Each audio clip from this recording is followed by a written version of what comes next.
During the summer of 1991, a group of teachers from Clay, St. Johns, and Duval counties in Florida traveled as part of a course in oceanography for 1 week to the Florida Keys, where they boarded a research vessel for some experience at oceanographic data collection. Captain Harry Thompson departs with the Suncoaster and the class that includes art teachers, physics teachers, chemistry teachers, biology teachers, special ed teachers, a real mix of teaching fields and levels.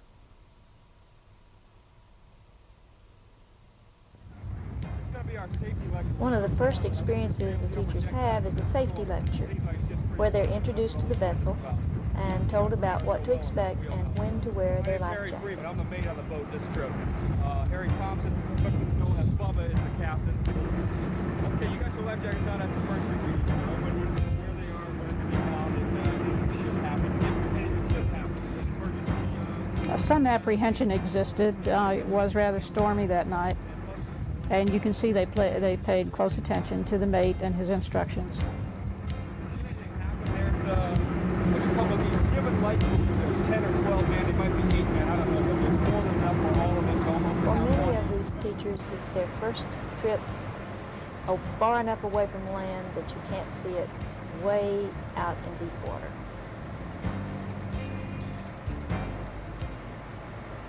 One of the important places they visited was the wheelhouse, where the navigation and weather equipment was located. They were invited to use this equipment, to ask questions about it, and to ask the crew at any time what they were concerned about. Morning comes with thunderheads already visible. However, the trip remained rather calm, except for a few rough seas that probably inhibited their ability to use the equipment. During the trip, the teachers will visit 3 stations to illustrate the ocean environment available to them surrounding Florida. Station 1 will be in shallow water in the Florida Keys. Station 2 will be a midwater station on the continental shelf, and Station 3 will be on the continental slope at 400 meters deep.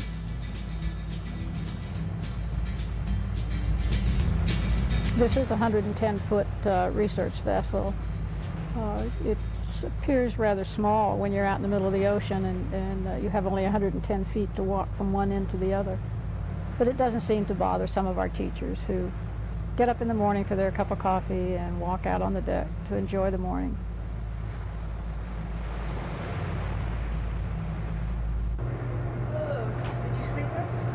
This is the galley, one of the important places to anyone on a ship. We all found that we ate ravenously while at sea.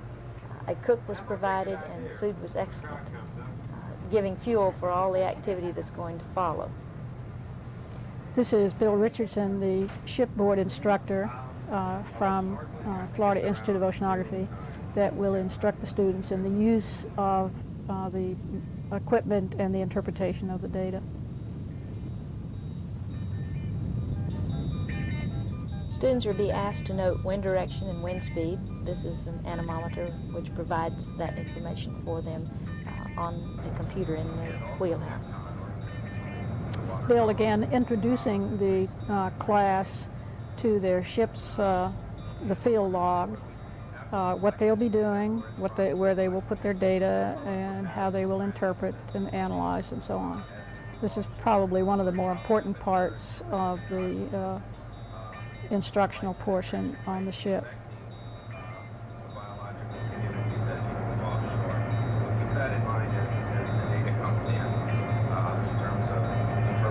At each station, several pieces of equipment will be used to allow a comparison of data, and all of that information will be logged in this record book.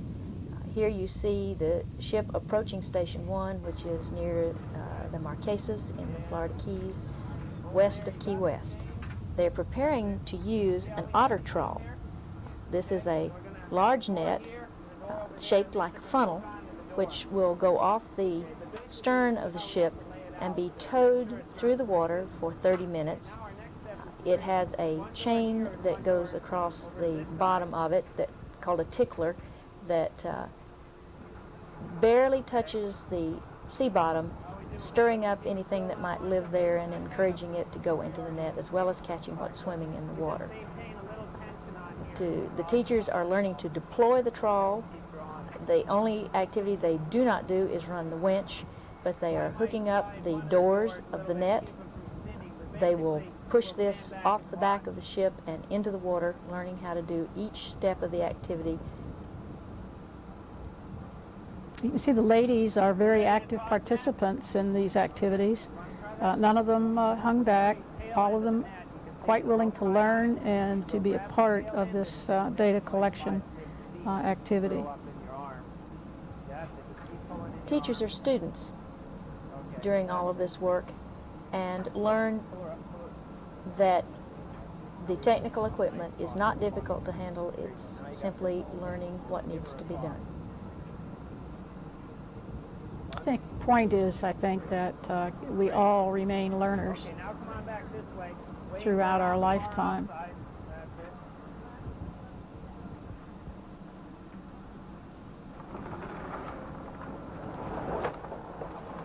This is the same type of equipment that's found on shrimp boats throughout Florida. The doors are weights that allow the net to be held down and open while it's in the water. The doors will split apart and tow at an angle and drive the whole net down and keep it open, and the chain will be stretched out and tickle the bottom. Launching this thing isn't quite as easy as it looks in this scene. On one of our trips down there, we attempted 3 or 4 times to get that thing out in the water and have it open up properly. It's very Yeah, this one will just be a shallow tow, and so the type of thing is hard to do that, so those doors open at the right angle. Part of the learning is that the equipment failure is possible. The lines can snap. It is a dangerous activity, and the teachers develop an appreciation for safety. While the trawl is in the water, the teachers will have an opportunity to ask questions about equipment that's being used and to discuss what they might catch.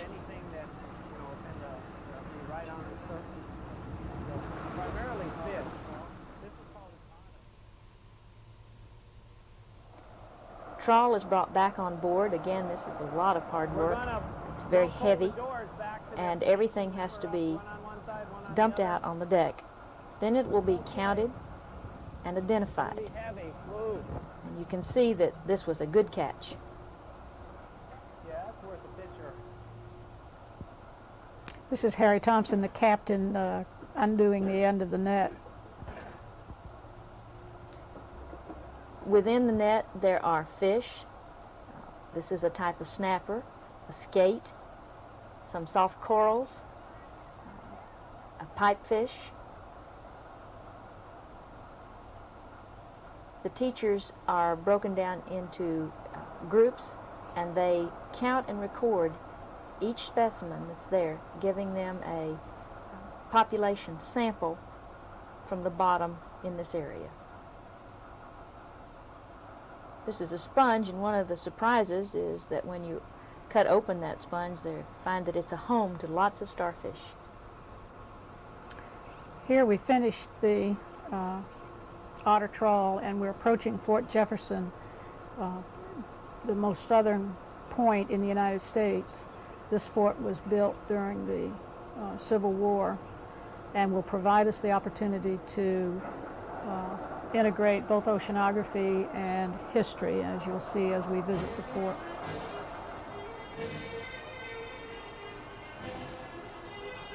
Here, far away from the continental United States, we find lots of birds familiar to us. The pelican is one of them.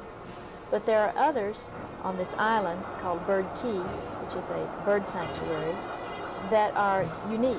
And the teachers had an opportunity to see nesting species like the sooty tern.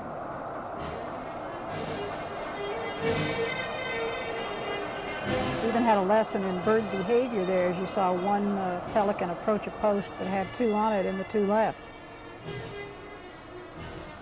The difference in the color of the water we'll come back to later in the film, but this is caused by a difference in depth and the seagrasses and patch reefs that are found there. The teachers are going to snorkel in this area at Fort Jefferson and have an opportunity to see what kinds of things live there.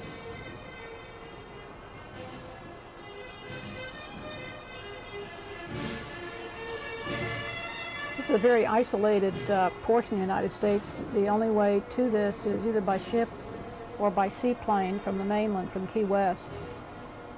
It's not easy to get to, consequently there are never any crowds, except for the birds. This is a summer population. We were told that during the wintertime the number of species and number of individuals is much greater. I guess you could say these are not snowbirds. No.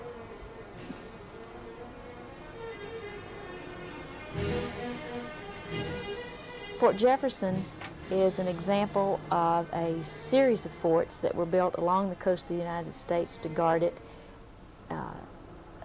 in the mid-1800s.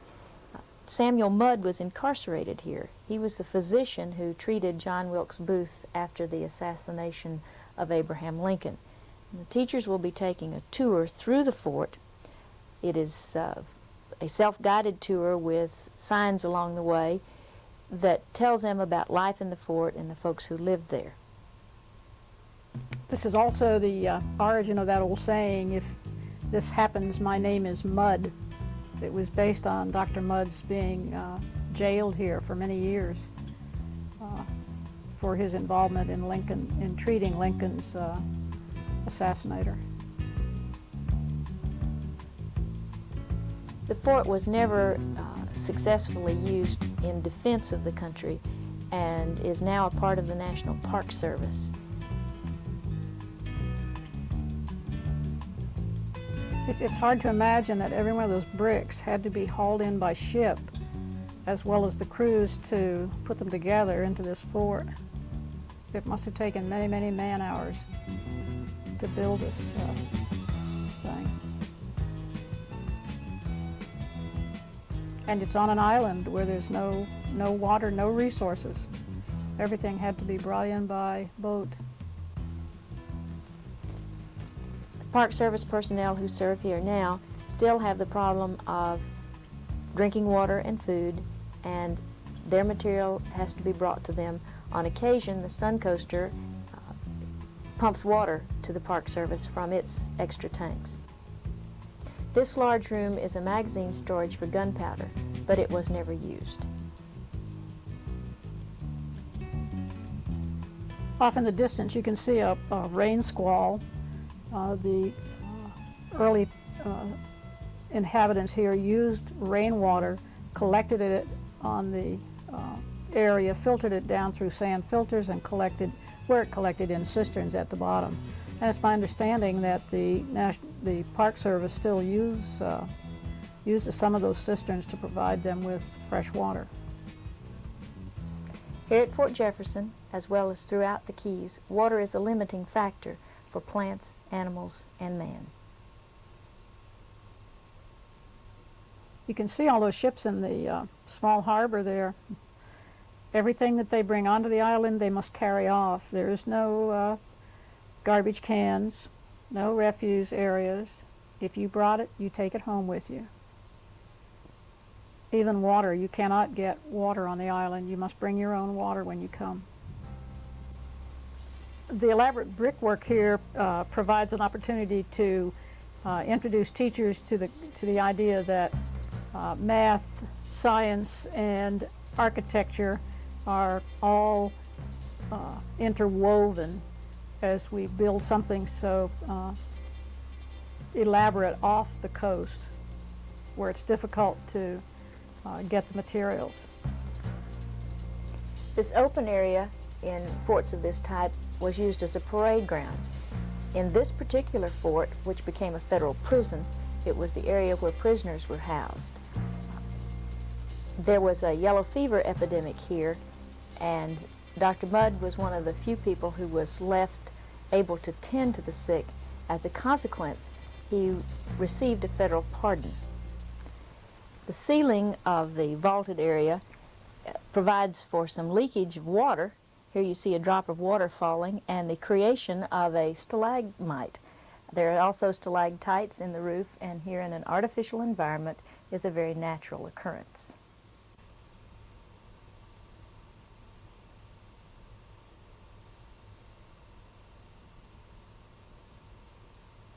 In the evening, we moved offshore, anchored out away from Fort Jefferson. Ships cannot tie up for any extended period of time at the pier, provided the students and the staff with time to refuel and, in general, relax for a few minutes. This is where we spent the 4th of July.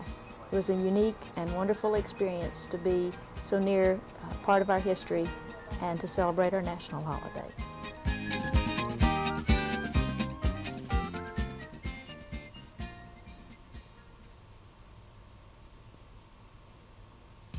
With first light, we will be up and ready to travel to Loggerhead Key, which is within sight. This is a Coast Guard light and is maintained with the staff at all times. We'll be exploring by snorkeling the patch reefs found in this area, and some of us will have the fun of going up in the light to the top, examining the works, and taking a tour of the island itself. This was actually quite a hike to the top of the lighthouse, and from the platform you can see the shoals of the surrounding area. The light color of the water indicates its shallowness, which is why the light is here. The alternating patterns of light and dark that you see in the water are caused by the presence of grass flats and patch reefs. That's the RV Suncoaster anchored offshore. We came in a dinghy to the beach and snorkeled along the beach edge. Some of us were bold enough to swim in from the back of the Suncoaster, snorkeling the entire distance to the shore. This is one of the patch reefs in better view, taken from the light. Here we are in the grass beds which surround Loggerhead Key. You get a chance to see the type of inhabitants that live in this area. The seagrass beds are one of the richest environments in the world, producing much more per acre than the richest farmland on the earth. The reef system here is that of a patch reef. It is not the large reef found closer to the Florida Keys.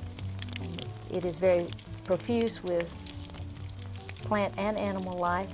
Here you see some of the snapper that were in the area. There will be also blue tangs that one just zoomed in and out of the picture, and other forms of exotic tropical fish.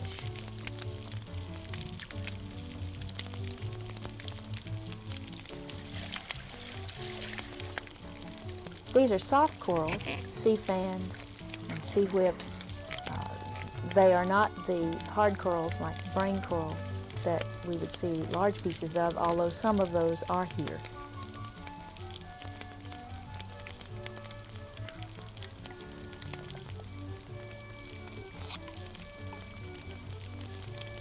In the background, you'll see in the center a small loggerhead turtle. This was the only turtle we saw on the trip, and these are unique endangered animals. Actually, the loggerhead is a threatened form of sea turtle. And here is a barracuda. We laughed many times over whether teachers could be encouraged to walk on water. Some of us were somewhat intimidated by a fish that was as large as we were and territorial, so that when we were near it, it kept its eye on us. We also learned that barracuda don't see very well, so some of their apparent curiosity about swimmers is actually an attempt to figure out what you are. They are very graceful and streamlined.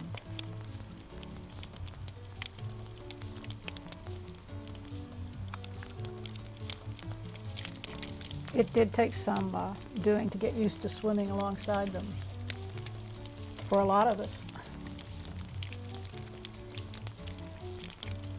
This is a piece of fire coral we're just going over.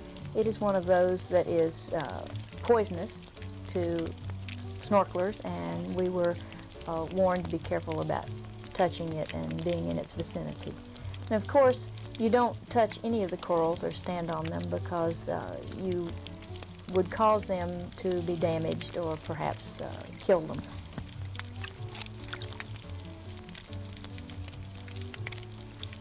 In this coral area are ocean-going fish like these that are small. They come in to feed and then they will leave and come back. They're not reef dwellers. You see why the sea fan gets its name. With the movement of the water, they gracefully move back and forth.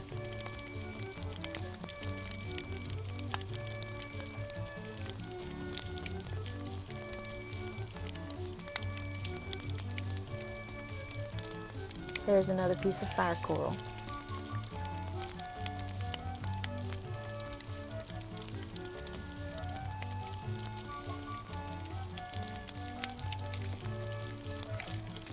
All of us enjoyed being in this environment. We felt like we were uniquely trespassing, and we're very careful just to observe.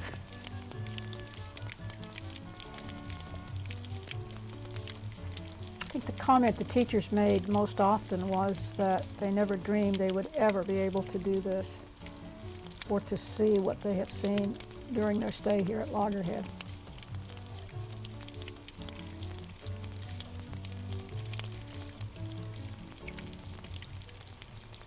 Here we're approaching the stern of the Suncoaster, where we will board ship again to move to Station 2 for some more data collection.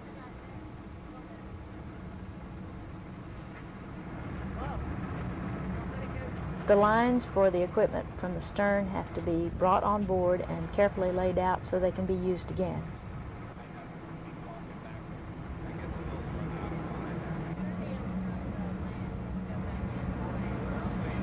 This is the platform. The mate is running the equipment from here.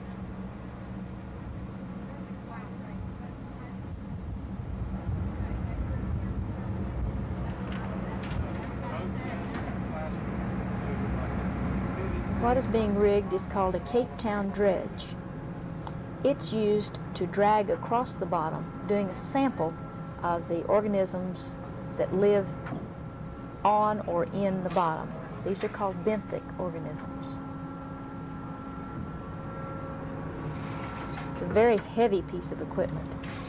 It takes a lot of muscle power simply to drag to the back and rig.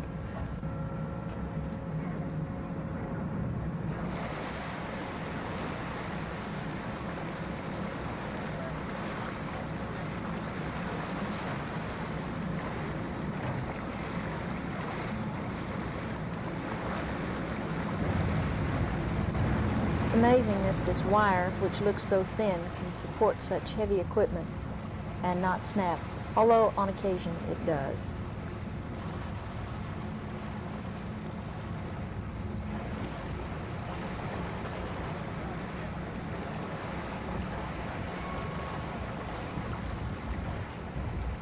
This is the bow of the ship. That's the anchor chain that we're looking at. And approaching the ship is the fisherman's good omen, a pod of dolphin. We'll have a wonderful opportunity to watch them run along with us. They are surfing on the pressure wave created as the ship moves through the water.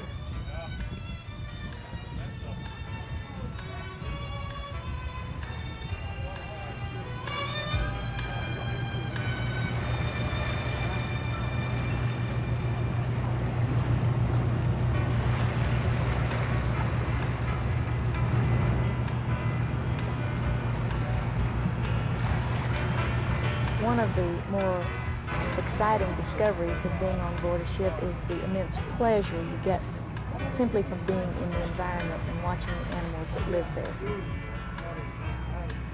This was probably one of the nicest 15 minutes spent on this ship, was watching those animals.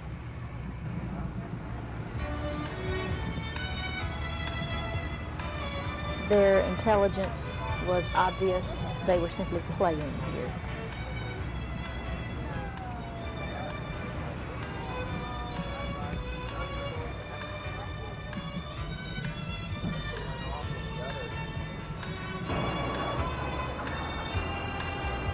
In a moment, if you look carefully, you'll be able to see a mother and baby dolphin.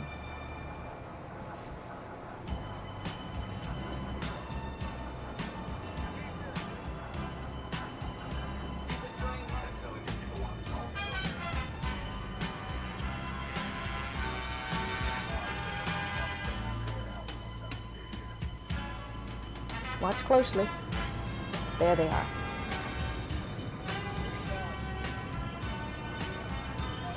The difference in coloration is not two different species, but just individual differences in this particular group.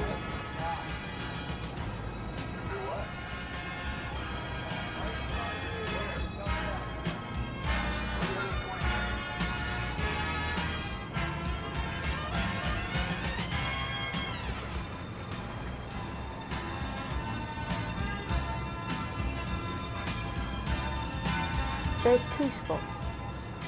At least this time at sea. The feeling is quite different during a storm. Cape Town's coming back on deck.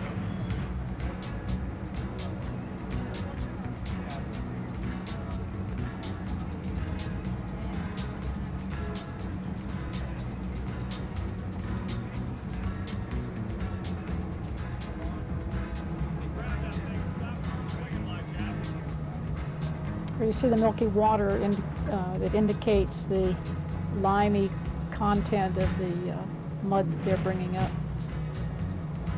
from the ocean floor. Very sticky and marley-like substance. This is still on the continental shelf, not in extremely deep water, but certainly deeper than the nearshore environment. And although it doesn't look like much, as it's sorted through, you'll see a number of different specimens.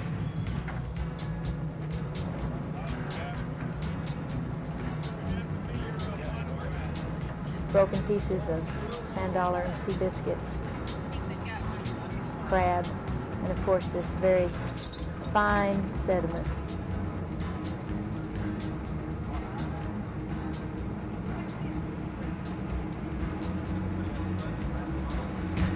A sea biscuit that's being examined,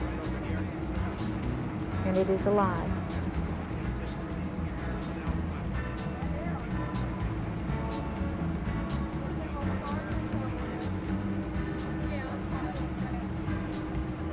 Specimens were collected and photographed, and then the live ones were returned to their environment.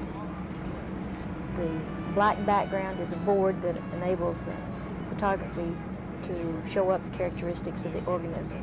Here we have a starfish, and a type of shrimp, and a crab, and the live sea biscuit.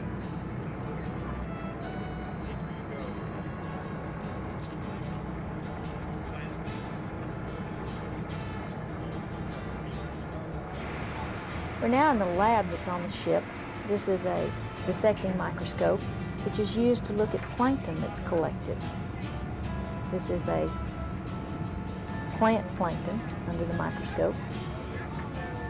One of the more difficult techniques to get used to is sitting in this laboratory looking through the microscope on a ship that's rolling back and forth. It can sometimes make it very difficult to focus.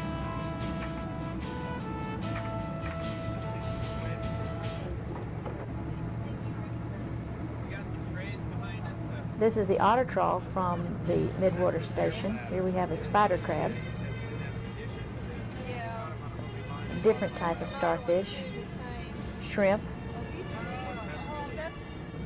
squirrelfish, We put a couple. squid. And notice these changing spots on the squid. These are chromatophores, and the squid can change color in what seems like an instant to blend with its environment. And as this squid is dying, of course, its chromatophores are going off randomly by themselves.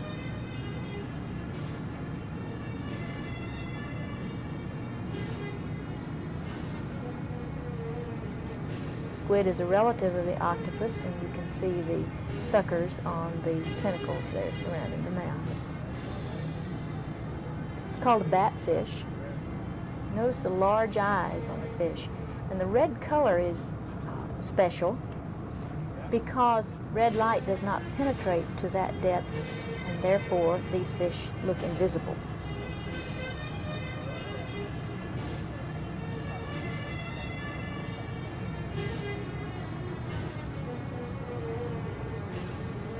The fish are beginning to be somewhat reduced in size. This is in response to the pressure. We also found that as the net was brought up, the change in pressure caused the vertebrates to die. Their stomach would often come out their mouth. Not a very pretty sight, but certainly emphasized the fact that they were adapted to living at a certain depth. The sunsets in the Keys in this area are almost always spectacular. And here we view one as we leave the shallow water area off Loggerhead and move to a deeper water station where we'll become involved in measuring water depth and some other activities to collect data about the ocean water itself. The prolonged sunsets and the beautiful sky gave us an opportunity to integrate oceanography and meteorology, as well as earth science. This was during the time when Mount Pinatubo had exploded several weeks previously, and we were wondering whether or not our beautiful sunset might actually be more dust in the atmosphere.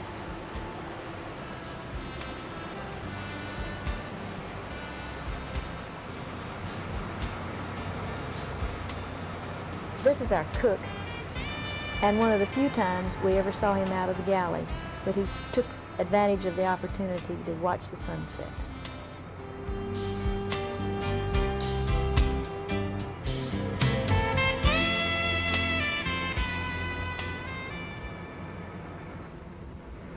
The next station, Station 3, is our deep water station. We began our collection there at night. This was one of the longest days, and we worked well past 3 a.m. This is a Niskin bottle. It is used to collect water below the surface. The bottles are hooked to the wire and then lowered in a series. We've had 7 bottles on the line at this depth, and a messenger is used to trigger them so that water is collected at the depth the bottle has been sent.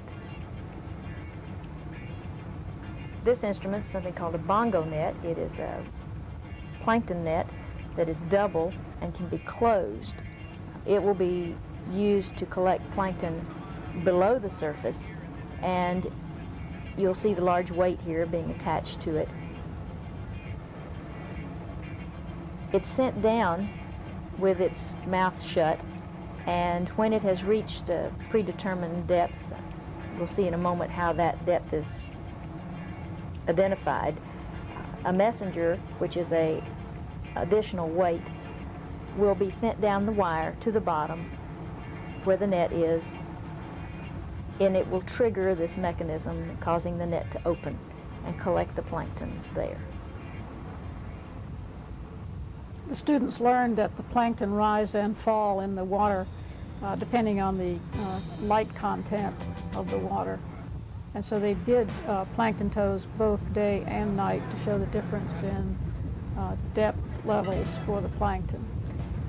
Here we're climbing the ladder up to where the wire is coming off the winch. This instrument will allow the angle of the wire to the vertical to be measured, thus determining the depth of the net.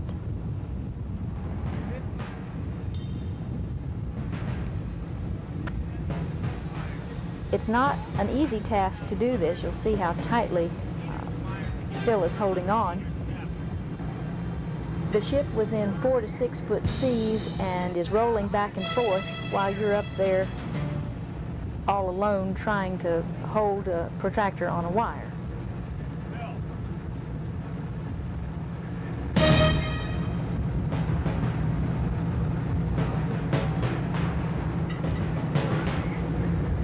It's about 10 feet to where the line is coming off the ship.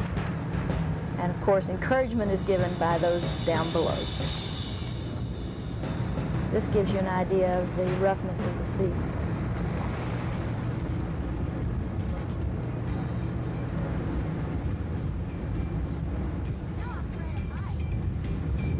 This small brass weight is something called the messenger, which will be attached to the wire and go down it, triggering the bongo net to open. This is interesting as this young lady climbs to the top of this ladder.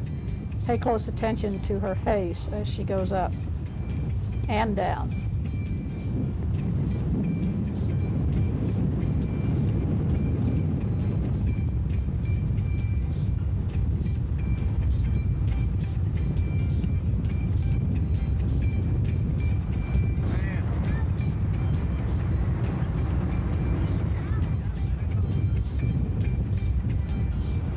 Away goes the messenger. She's holding the wire because when the messenger hits the triggering mechanism, it will make a vibration in the wire that can be felt if the net opens.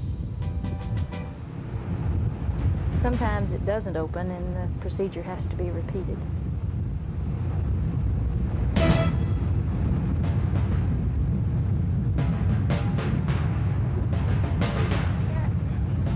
There's always a place for mixing science and religion.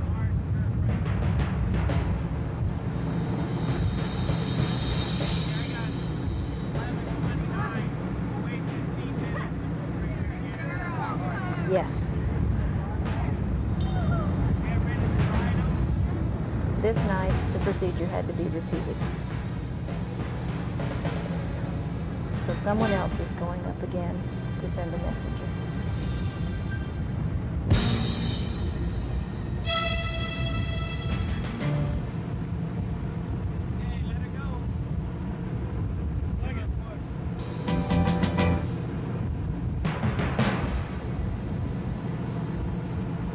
The net that you see on the stern is a tucker trawl. It will be used to collect specimens from deep water at about 400 meters. This is the mate running the winch.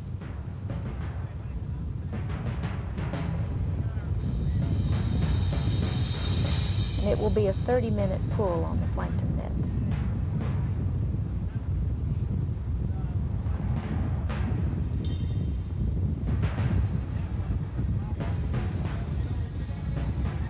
This represents the closeness and the rapport that develops between the participants in these classes that we've offered.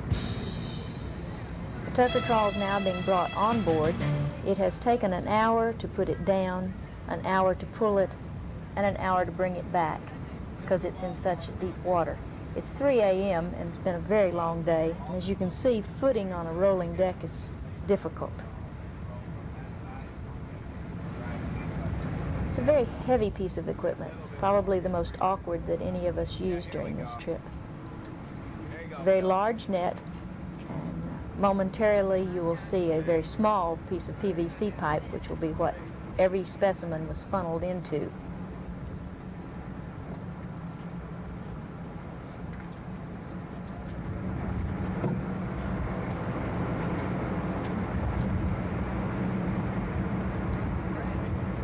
The organisms that are found in deep water are very small. When you see pictures of them in textbooks, they look like very large, ferocious animals.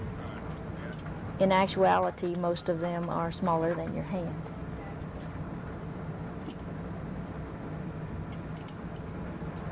For safety, always the lines that go across the stern of the ship are replaced.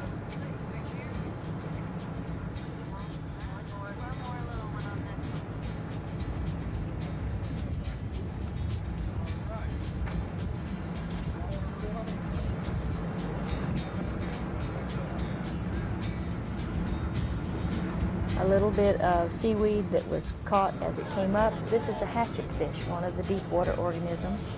It's very small. This is a crustacean of some sort. You'll see that they're transparent. They have shells made of silica, which is glass. And you can see from the hand how very small they are.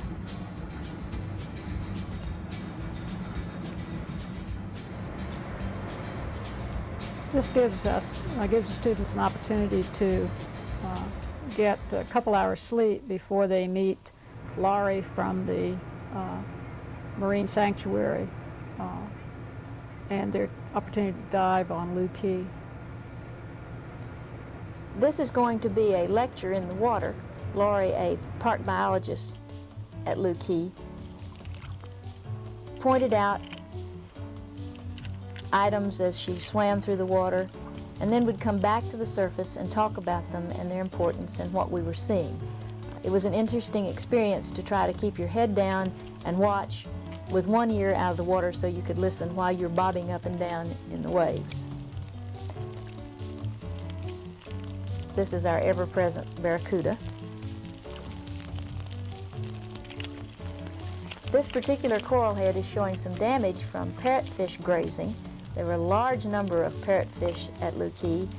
They're protected here, and they've grown to great size in this environment. Notice Laurie never touches the coral that she's pointing out to the students. The wave action on the front of this reef is great, and the sea fan is showing the fact that the water's moving back and forth. This is referred to by some as a barrier reef and by others as a fringing reef. It parallels the coastline and is offshore. Large numbers of fish here. They're protected again, and it allows great variety to exist where you wouldn't be able to see them in other places.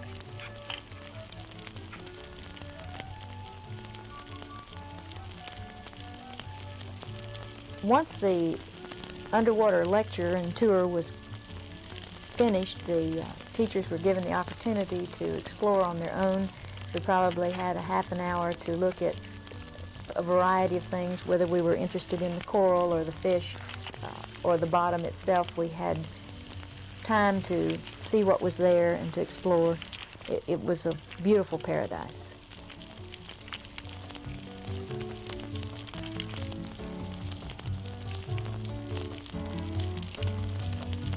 These little striped fish are sergeant majors. This is a well-visited reef, and a mooring buoy system has been installed so that boats, instead of dropping anchor, tie up to the buoys, thus preventing any damage to the reef from the anchors, from dragging them or just dropping them.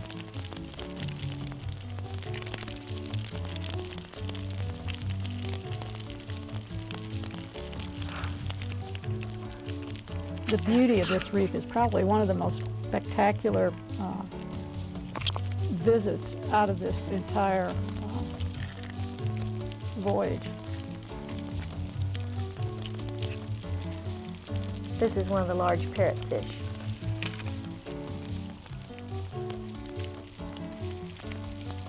Parts of the reef are very shallow, and then as you approach the front, it descends into deep water.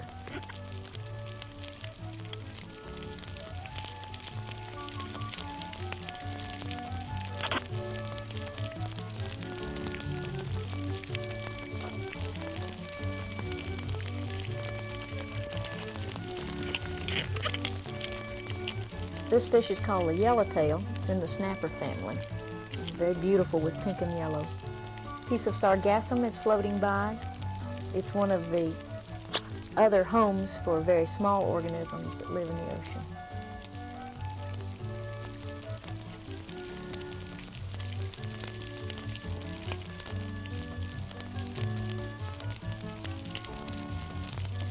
This will be the last at-sea activity.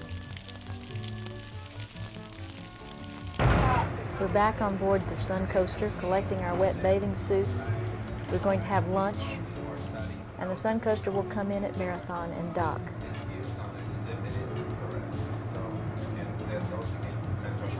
Here the students prepare to go back to the Florida Marine Laboratory and continue looking at different types of environments, primarily in the Florida Bay and in shallow water in the Atlantic side.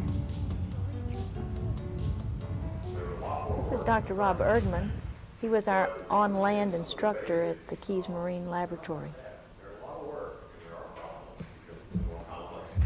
Part of each day was spent in the classroom taking notes on the different ecosystems. This particular lecture was about saltwater aquaria and how to build and maintain them. I started off learning as an undergrad. I went to school in landlocked state, but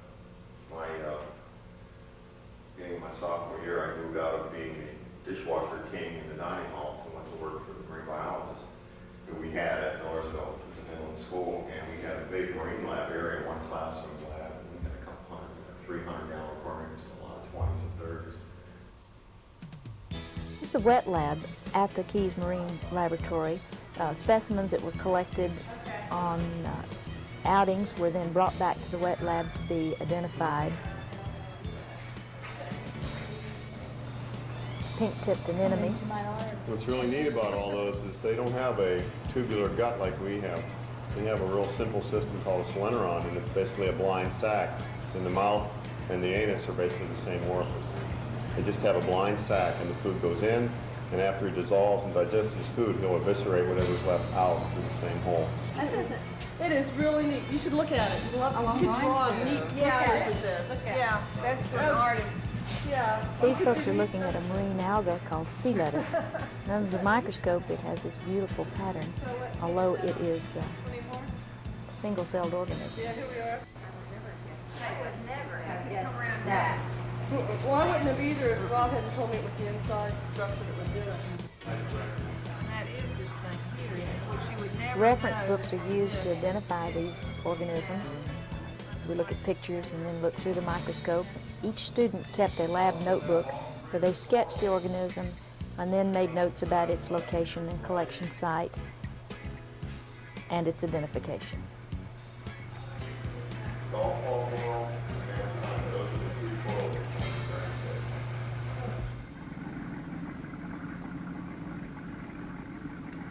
Here we are preparing now to visit one of the shallow marine sites. This is a visit to Indian Key. Indian Key was, about 150 years ago, the county seat for Dade County, which at that time encompassed all of South Florida. Visiting this area gave us the opportunity to integrate oceanography and history with the fact that this was a county seat. Here, Bill Gibbs provides some instruction about the site as well as the nearshore environment and its inhabitants. One of the purposes for visiting this was to observe the rocky intertidal zone. This area that you're seeing here is covered and uncovered by the tidal cycle each day, and there are organisms that live there that are unique to the marine environment. An opportunity such as this provided by Florida Community College at Jacksonville for teachers to participate as students in the marine environment is invaluable in increasing the knowledge and the excitement about learning for their students. I think for me, even though I do this, my chosen profession, I always see something new. I always find something I don't know, something new I haven't seen before, or I see something that I learned one way and I see it's obviously very different. So for me, it's continuously learning. It's something you can read it in a book, but you have to go out and experience it. And even me as a scientist finds something new every time I work in the lab, get off the boat into the water. There's always something new that I haven't noticed. There's so much